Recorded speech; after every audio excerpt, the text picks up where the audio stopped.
The attic smelled like dust, wood, and forgotten time. Light slanted through a tiny round window, catching swirls of dust that looked like gold in the air. 13-year-old Caleb crouched on the floor, surrounded by boxes labeled Dad's Things. He shouldn't have been up there. His mother didn't like anyone touching that stuff. But curiosity had a way of ignoring rules, especially when you missed someone. It had been almost 2 years since his father passed away, a car accident on a rainy night. Since then, silence had become the loudest sound in their house. No laughter, no humming while cooking, no music playing through the old speakers. Just quiet. Too quiet. Caleb rummaged through the boxes, half expecting to find nothing but old tools and paperwork. But then he saw it, buried under a tangle of cables and broken headphones, a radio. It was old, really old, the kind with dials, an antenna, and a cracked leather handle. On the back, faintly scratched into the metal, were the words, "Property of Daniel Reeve," his father's name. He smiled softly, brushing the dust away. He remembered that radio. Dad used to bring it to the garage when he worked on his truck. Music, baseball games, and those late-night talk shows that filled the air with comfort. But the day his father died, the radio had stopped working. Mom said it was coincidence. Caleb wasn't so sure. He carried it downstairs to his room, setting it gently on his desk. It was heavy, full of knobs and wires and history. "Let's see what we can do," he whispered. Caleb loved fixing things, clocks, watches, anything with gears or circuits. It made him feel closer to his dad, who could repair anything with his hands and a smile. He unscrewed the back, revealing a maze of wires and tubes. A small metal label inside read Evertone Model 1956. The circuits were rusty, the wires were frayed, but beneath the damage was something familiar, a system his dad had once shown him late one summer evening. "Radios," he said, "Caleb, are like people. They just need the right frequency to be heard." He worked for hours, cleaning dust, reconnecting wires, adjusting the tiny copper coils. As he soldered one of the joints, the smell of burnt metal filled the air, sharp and nostalgic. Finally, after a dozen failed attempts, the old speaker crackled faintly. Caleb froze. He turned the dial slowly. Static, static, static, then a faint hum. He smiled. "Come on, just one station." He adjusted the antenna and gave the side a gentle tap, his dad's old trick. Suddenly, the speaker hissed and clicked. And then, a voice. "Testing. 1, 2, 3. This thing still works?" Caleb's heart stopped. He knew that voice. It wasn't the radio host. It wasn't static. It was his father. He stumbled backward, eyes wide, pulse racing. For a moment he thought he was imagining it, but then the voice came again, warm, calm, familiar. "Hey, buddy. If you're hearing this, then I guess you found it."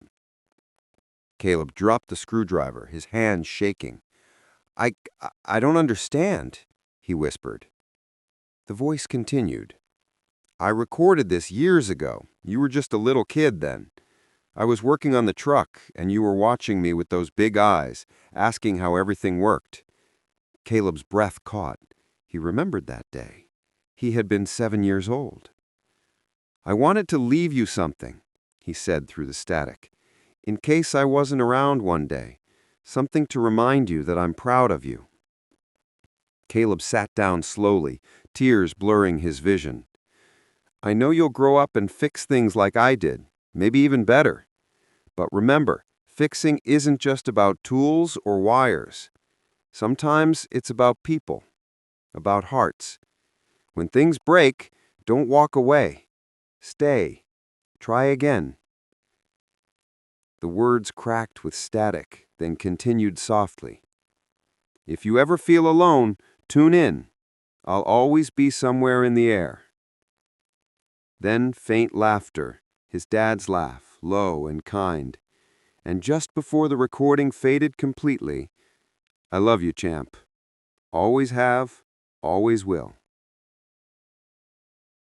The room was silent again. The only sound was Caleb's quiet sobbing. He sat there for a long time, clutching the radio, forehead pressed against the cool metal. When his mother knocked hours later, he didn't answer. She opened the door and froze when she saw the radio on the desk, glowing faintly. "Where did you find that?" she whispered. "In the attic," he said softly. "Dad left a message." Her hand covered her mouth as she stepped closer. "You got it working?" He nodded, eyes wet. He talked to me, Mom." She looked at the radio, at her son, and smiled through her tears. "He always said you'd be the one to fix it." That night they sat together on the edge of his bed, listening to the static hum. Every once in a while the faint sound of his father's laughter would flicker through, like the echo of a dream trying to stay alive. Over the next weeks, Caleb made a small shelf for the radio in the living room. Every Sunday he'd tune it on, and though the recording had long finished, sometimes, by accident or miracle, the static would break just long enough to whisper a word or two. Once it was "champ." Another time, it was "good job." His mother heard it too, and when she did, she simply smiled and said, "Guess he's still tuning in." Years passed. Caleb grew older, taller, stronger. He studied engineering, just like his dad, and eventually opened a small repair shop in town. Above the counter sat that same old radio. Customers would sometimes ask why he never replaced it. He'd smile and say, "Because it already says everything that needs to be said." One rainy night, years later, a little boy wandered into the shop holding a broken toy car. "Can you fix it?" the boy asked shyly. "Of course. But tell me, why is it so special?" The boy hesitated. It was my dad's." Caleb paused, then nodded slowly. "Then let's make sure it works again." As he worked, the boy watched, eyes wide. And somewhere, in the faint hum of the radio above them, Caleb could almost hear his father whisper, "That's my boy." If this story touched your heart, don't forget to like, share, and subscribe. And tell me in the comments, if you could hear one voice again, what would you want it to say? Because sometimes the things we fix end up fixing us.